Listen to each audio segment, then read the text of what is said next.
하나님의 말씀은 사무엘하 4장 1절로 시작합니다. 세상 사람들은 목적이나 결과나 성과를 내기 위해서 수단이나 방법, 그 동기에 별로 개의치 않습니다.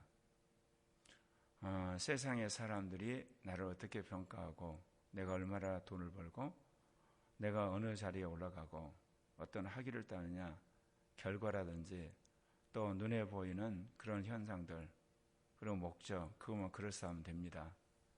예수 믿는 사람은 그렇지 않습니다. 성령이 와 계시기 때문에 그 일을 하는 동기라든지 또 과정이란 수단도 그 결과나 목적 그리고 성과 못지않게 중요하다는 겁니다. 삼위일체 하나님께서는 우리 눈에 보이는 그런 어떤 현상적인 것, 결과, 그런 목표, 그것만 평가하는 것이 아니라 우리의 마음과 우리의 생각, 그리고 우리 안에서 일어나는 그런 모든 우리의 의도조차도 평가하시기 때문에 그렇습니다. 하나님의 사람 다윗의 일생을 보게 되면 분명 그가 마지막에 이스라엘 전 지파의 왕이 되었지만 목동에서부터 시작을 해서 그가 사무엘에게 기름 부음을 받고 나중에 사울왕과 요나단이 죽은 다음에 유다 지파의 왕으로 기름 부음 받잖아요. 마지막 이스라엘 12지파의 장로들의 기름 붓기까지 그가 세상 말로 왕이 되기 위해서 환장한 사람은 아니었다는 겁니다. 왕이 되고자 모든 수단을 동원해서 어떻게든지 사울 왕가를 죽이고 다윗 왕조를 세우려고 했던 흔히 권력에 미친 사람은 아니었다는 겁니다. 그가 목동이었을 때에서 그리고 마지막 이스라엘 12지파의 왕이 되기까지 항상 하나님을 의식하고 하나님의 뜻에 순종하려고 했다는 거죠. 그렇기 때문에 기름 부음 받고 나서 사울왕에 쫓겨서 하마터는 죽을 뻔한 기회도 있었지만 그가 하나님을 의지하고 도망했고 거꾸로 자기가 사울왕을 죽일 수 있는 기회가 있었는데도 살려줬습니다. 그러니까 하나님 방법이 뭐겠습니까? 결국은 다윗이 신실한 사람이고 충성된 사람이 되기까지 사울왕을 이스라엘 왕으로 앉혀놓게 됩니다. 그래서 무리하고 사울 왕이 집권한 기간이 40년입니다. 그 다음에 다윗이 또 집권한 게 40년, 솔로몬이 한 40년인가 됩니다. 그러게 되는데 여기서 우리가 다윗이 왕으로 기름 부음 받았지만 그의 목적이나 결과 뿐만 아니라 동기와 과정이 정말 믿음에 그리고 선한 방법에 의존했다는 겁니다. 오늘 말씀해 보면 이제 사울왕과 요나단이 죽었습니다. 그래서 그가 유다지파 장로의 추대를 받아 유다지파의 왕이 돼서 이제 다윗 왕조가 시작됐는데 그는 어디까지나 이 사울 왕조와 평화적으로 하나되어서 연합하기를 원했던 거죠. 그런데 아브넬이라는 군대 장관이 이스보셋이라는 사울의 아들을 추대를 해서 사울 왕조를 이어가는 겁니다. 다윗 입장에서는 자칫 잘못하면 이 내전이 확대가 되어서 피비린 나는 그런 전쟁이 일어날 수가 있거든요. 동서전쟁이 되겠죠. 왜냐하면 다윗 왕조는 헤브론에 있고 얘들은 이제 요단 동편에 마하나임이 있으니까 동서전쟁이 되는 이 상황 속에서 아브람이 투항을 해온 거예요. 정치적 협상을 통해서 당신이 예언대로 이스라엘 구원할 자라고 내가 믿은 바 전 이스라엘 데리고 당신 수하로 들어오겠어. 근데 이 판을 깨버린 사람이 다윗의 군대 장관 요압과 아비새입니다. 그의 동생 아사엘이 아브넬이 죽었던 그 원수 그를 갚기 위해서 다윗 몰래 그를 죽여버린 겁니다. 굉장한 위기가 왔죠. 그랬을 때 다윗이 아브넬을 정중하게 장사를 지내주고 그리고 시를 지어서 그를 추도합니다. 그래서 이스라엘 백성들이 이거는 요압이 개인적 원수에 의해서 이 아브넬을 죽인 것이지 다윗이 죽인 거 아니구나. 이게 이제 알려지게 된 거죠. 그렇다고 해서 지금 이 사울 왕가가 그대로 몰락한 거 아닙니다. 이스보셋이 여전히 왕이고 그리고 그 지지하는 백성들이 있는 상황이에요. 근데 오늘 어떤 사건이 벌어졌느냐? 이스보셋 왕 밑에 한마디로 군 지휘관이 있었어요. 림몬의 아들들인데 한 사람은 반하고 한 사람은 네갑이에요. 근데 이 두 사람이 어떤 야심을 먹게 되냐? 이제 다윗 왕조는 흥해가고 사울 왕조는 망해가니까 이번 기회에 우리가 이 이스보셋 왕을 죽이고 그리고 그 목을 가지고 다윗에게 가면 다윗이 우리에게 한 자리 주지 않겠느냐. 그런 야심을 먹고 두 사람이 이스보셋 집에 들어가서 밀을 가지러 온 것처럼 속이고 들어가서 잠자고 있는 이스보셋 왕을 죽입니다. 그리고 그 목을 들고 다윗을 찾아갑니다. 그런데 다윗이 어떻습니까? 오늘 여기 보게 되면 그들이 하는 말을 이제 듣습니다. 왕의 생명을 헤아려 하던 원수 사울의 아들 이스보셋의 머리가 여기 있나이다. 여호와께서 오늘 우리 주 대신 왕의 원수를 사울과 그의 자손에게 갚으셨나이다. 자신들이 일찍이 사무엘 선지자를 통해서 다윗을 왕으로 세운 그 하나님의 말씀을 우리가 실현하기 위해서 사울 왕의 아들 이스보셋을 우리가 죽이고 당신의 원수를 해하고 이렇게 그 왕의 머리를 가지고 왔습니다. 대부분 사람들은 어때요? 이쯤 되면 환영은 안 할지라도 굉장히 기뻐할 거 아닙니까? 그런데 이번에도 다윗이 이들을 향해서 뭐라고 이야기합니까? 내 생명을 여러 환난 가운데서 건지신 여호와께서 살아계심을 두고 맹세하노니 전에 사람이 내게 알리기를 보라. 사울이 죽었다 하며 그가 좋은 소식을 전한 줄로 생각하였어도 내가 그를 잡아 시글라에 죽였는데, 사울과 요나단이 죽었을 때 시글라 사람이 사울의 죽은 그 팔찌나 여러 증거를 가지고 다윗에게 왔어요. 자신이 죽였다고 거짓말로 무공을 세운다는 걸 자랑한 거죠. 그쯤 되면 다윗 왕이 사울을 죽이고 요나단을 죽였다는 그 사람을 말을 믿고 그에게 훈장과 선물을 줄 줄 알았죠. 그런데 다윗이 오히려 하나님의 기름 부음 받은 왕을 죽였다는 이유로 그 사람을 죽여버립니다. 오늘도 똑같습니다. 사울 왕의 아들 이스보셋 왕을 죽이고 그 목을 가지고 온 이 림몬의 아들 네갑과 바나를 죽여버립니다. 하나님의 기름 부음 받은 왕을 그렇듯 너가 죽일 수가 있느냐? 그러면서 이런 이야기를 하죠. 하물며 악인이 의인을 그의 집 침상에 죽인 것이 이겼느냐? 그런즉 내가 악인의 피 흘린 죄를 너희에게 갚아서 너희를 이 땅에서 없이 하지 아니하겠느냐? 그러면서 청년들의 명예에서 림몬의 아들 두 아들 네갑과 바나를 죽여버립니다.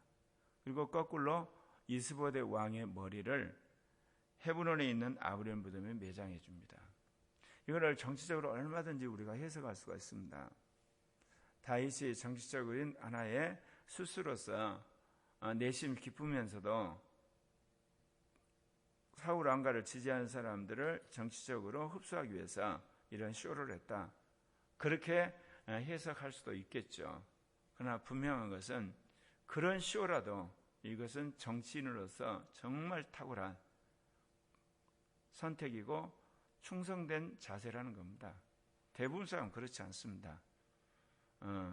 이렇듯 두 왕조가 서로 정통성 싸움을 하게 되면 자격을 보내서라도 상대방 왕을 죽여버리는 거거든요. 그런데 죽여서 온 사람을 거꾸로 다윗 왕이 죽입니다. 여기에는 다윗이 이 사울 왕과 더불어서 통합을 하는데 평화적인 통합, 그리고 진심으로 국민의 마음을 사는 하나됨을 그가 추구했다는 겁니다.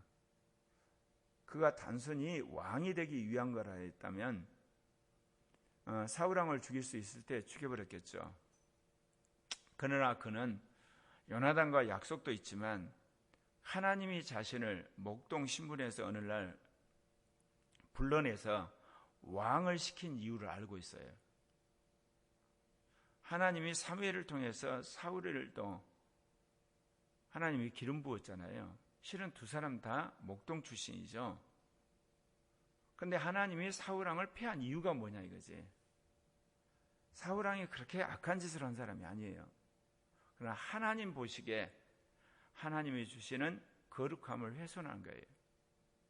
주님의 명령을 그가 거역을 해서 폐위가 됐거든요. 이것을 다윗이 마음속 깊이 아로새겼던 것 같아요. 멀쩡히 있는 사울왕을 패하고 나에게 기름 부은 이유가 뭐냐? 그것은 하나님이 원하는 뜻대로 사울왕이 행하지 않았기 때문에 하나님이 싫어서 멀쩡히 살아있는 사울왕을 주님께서 피하고 나에게 기름 부었다. 더더욱 사울왕이 만약에 하나님 마음에 맞지 않는다면 그의 아들 요나단을 왕으로 세울 수 있을 법도 한데 나에게 이렇게 왕으로 기름 부은 이유는 내가 정말 믿음의 사람이 되고 주님의 기름 부음을 존중히 여기고 거룩한 자가 되라고 하는 주님의 뜻이 너무 분명하다. 그렇다면 내가 왕이 되는 데 있어서도 하나님의 마음에 맞는 그런 과정과 절차와 수단을 거쳐서 왕이 돼야 되지 않냐. 그런 가치관을 가졌던 것 같습니다. 이건 제가 추정하는 거예요. 왜 그러냐면 그가 그렇게 사울왕에 쫓겨도 사울왕을 죽이지 않고 거꾸로 사울왕을 죽였다고 하는 시글락 사람이 오니까 오히려 그를 죽여서 매장을 해버리는, 또 그의 아들 이스보델 왕을 죽여서 이제 명실공히 사울 왕가가 사라졌는데 기뻐하는 것이 아니라 그를 죽였다고 오는 이 림몬의 두 아들 레갑과 바란을 그가 죽인 걸 봤을 때 그가 사울왕의 폐위 사건에서 굉장한 그가 도전과 또한 교훈, 결심을 했다 그 이야기입니다. 나도 사울왕을처럼 주님의 말씀에 순종하지 않으면 폐위될 수 있겠구나. 멀쩡하게 있는 왕도 폐위한다면 나는 주님께서 마음에 들려면 나도 폐위할 수 있겠다. 그런 생각을 갖지 않았을까 그렇게 제가 추정을 해봅니다. 왜 그러냐면 다윗이 목동 신분에서 나중에 이스라엘의 왕이 되는 그 과정까지는 너무나 다윗이 거룩하고 신실하고 그리고 굉장히 인내심 있게 이 문제를 해결하거든요. 제가 저희 종교개혁의 사명을 받고 저도 어떤 의미에서는 이런 하나님이 주신 비전, 그 다음에 꿈, 목표, 내심 그것이 저한테 엄청난 도전이 되고 또한 저희에 있어서 삶의 목표가 된 건 맞아요. 그런데 지금까지 주님께서 이것을 신학적으로 발표하거나 또 이거를 전해 사람들을 조직하거나 더 나아가서 기존 교회의 잘못을 지적하고 대안으로서 새로운 운동을 일으키는데 주님이 그를 공개적으로 못하게 하신 거예요. 신학책 하나라도 제대로 쓰고 발표하고 논문이라 써서 사람들에게 알리고 그런 운동을 했으면 지금쯤 교회는 물론이고 복음단이나 신학교 하나 세웠을 건데 주님이 그거 말린 거예요.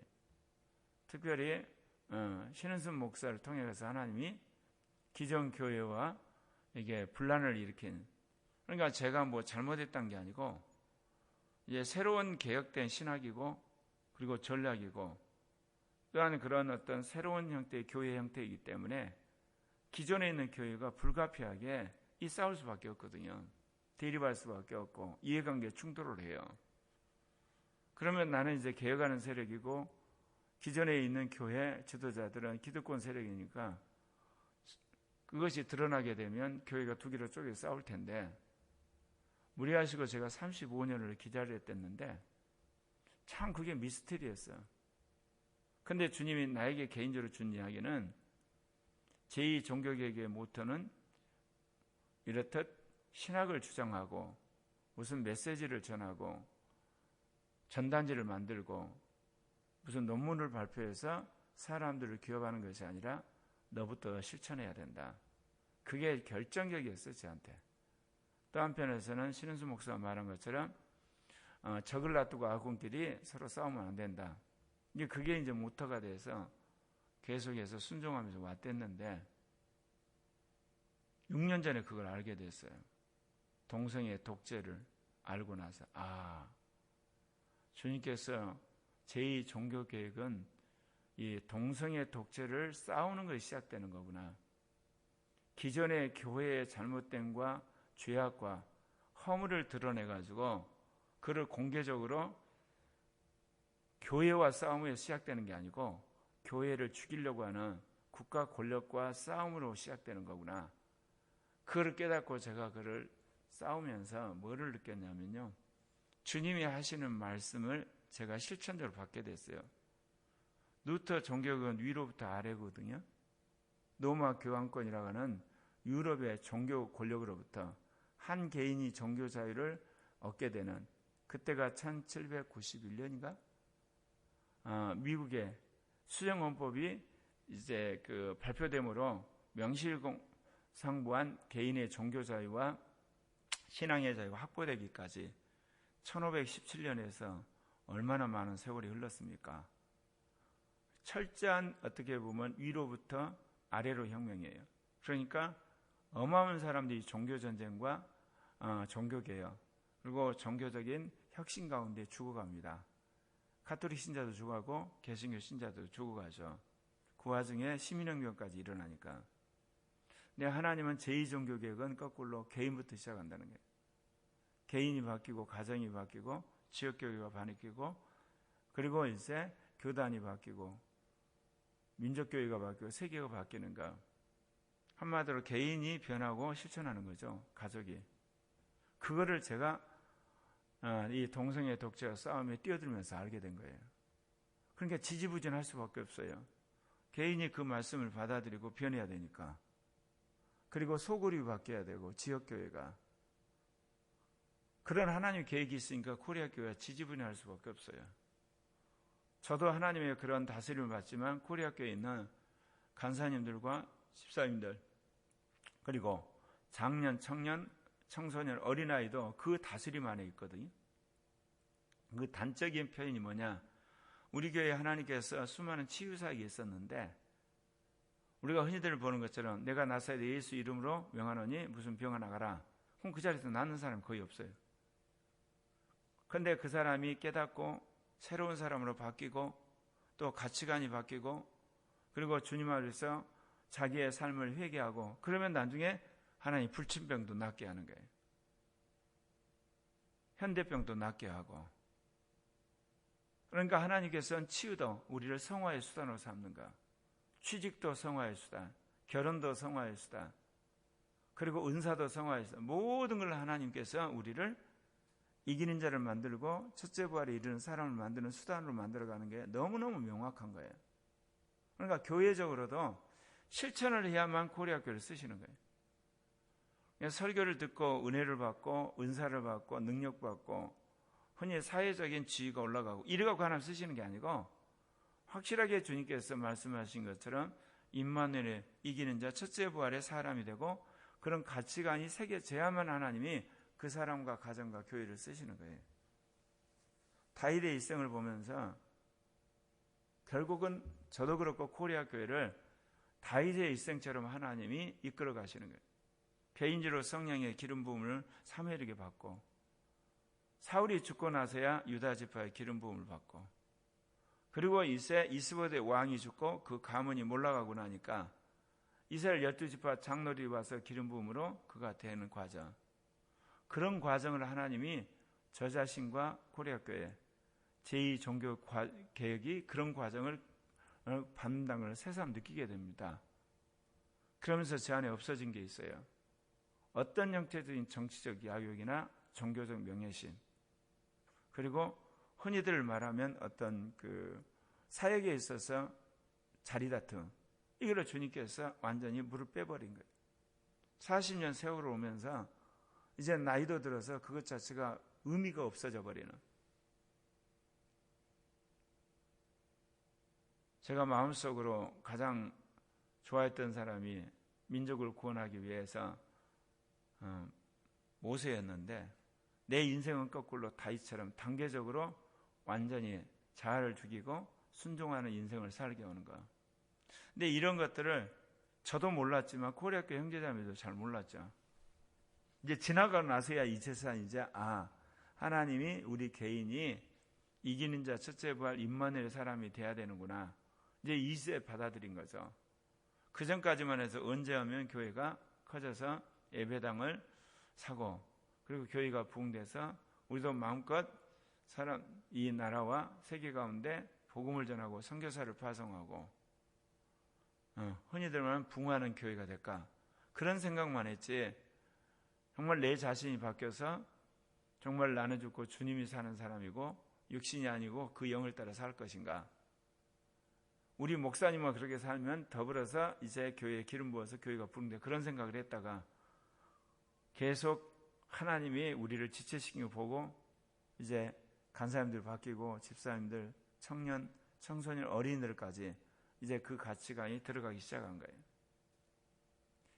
하나님께서 제2 종교개혁은 교파 간의 분열 또는 신학 간의 갈등들, 그 다음에 은사 싸움하는 그 모든 것을 극복하고 정말 주님께서 섬기듯이, 그리고 사도들이 섬긴 것처럼 교회 하나됨과 연대, 그리고 연합, 그래서 교회를 죽이려고 하고 교회를 고사시키는 세력과의 싸움에서 교회를 살리는 일에 먼저 함께하는 것, 그리고 주님이 주신 은사와 능력과 그 파워 안에서 자연스럽게 교회의 잘못된 것을 이제 드러내고 고쳐나가는 일들, 그러다 보면 주님께서 그러한 하나님의 종들과 지역 교회 연대를 통해서 밑바닥에서부터 한국교회를 개혁하고 변화시키는 그런 운동이 일어나게 될 것이라는 것. 그리고 그 핵심은 다른 것이 없어요. 정치와 종교 분리 이후에 기독교가 예배당의 종교, 그 다음에 종교만의 하나님으로 있는 그 편협성을 이제는 극복하고 만인이 선교사고 만인이 목사고 만인이 은사자가 돼서 모든 전역에 들어가서 복음을 전하고 성령의 역사를 일으키는 패러다임의 전환이 필요하다는 거예요. 근데 그것이 내가 그런 주장을 해서가 아니라 시대가 그래요. 사람들이 교회에 오지 않아요. 그래서 교회가 부도나가지고 건물을 이제 팔기 시작했고, 그 다음에 기도원이 다 문을 닫게 된 상황이 왔고, 신학교가 이제 문을 닫아야 되는 상황이 오고, 그런 상황이 왔어요. 그래서 하나님이 결국 이 모든 상황을 주관하셔서 예배당 안에 있는 기독교, 종교에 있는 하나님이 아니라 우리의 삶 전역에 계시는 하나님을 증거하고 모든 사람을 무장시켜서 주님이 명령하신 마지막 전 영역의 선교, 그리고 전 세계의 선교, 그리고 전 족속의 선교를 하는 새로운 일에 우리를 부르셨다는 겁니다. 그래서 저도 몰랐는데 저의 일생이 다윗 같은 그런 단계적인 기름 부음과 연단의 과정이었다는 거 지나고 나서야 알게 됐어요. 근데 저만 그런 게 아니라 여러분도 그래요. 여러분도 예수 믿고 나서 성령이 내주하시고 성령 충만을 받아서 놀랐는데 하나님이 연단하고 때 돼서 다시금 또 사역에서 하나님이 기름 부음을 하는 데 사역을 하게 되고, 그리고 여러 사람들과 연대하는 그런 과정을 벗게 돼 있어요. 왜 그러냐면 교회 개혁을 하는데 밑으로부터 개혁을 해야 되고, 그리고 개인의 실천으로부터 시작되고, 그리고 연대하면서 일하게 돼 있고, 전 분야에서 항상 주님과 임마누엘한 사람으로 주님이 부르셨기 때문에 더 나아가서 사단과 싸워 이기는 임마누엘 사람 14만 4천의 무리를 주님께 양산을 작정하셨기 때문에 이러한 주님의 뜻에 맞게 살아야만 우리가 이 땅에서 행복하고 승리하고 축복받는 사람이 됩니다. 패러다임이 달랐기 때문에. 제가 물리학 같은 경우도 그래요. 14살에 그 마음을 품었으니까 이제 올해로 말하면 52년의 세월이 흘렀어요. 수없이 하려고 했는데 그때마다 주님이 응답을 안 하시는 거예요. 그래서 시도하다가 포기하고 시도하다가 포기하고, 심지어 그 논문을 거의 완성한 것이 2007년인가 되는데 그것만 해도 15년 걸렸잖아요. 수많은 물리학 교수들을 만나서 이야기를 하는데 제 말을 1분도 안 들어줘요.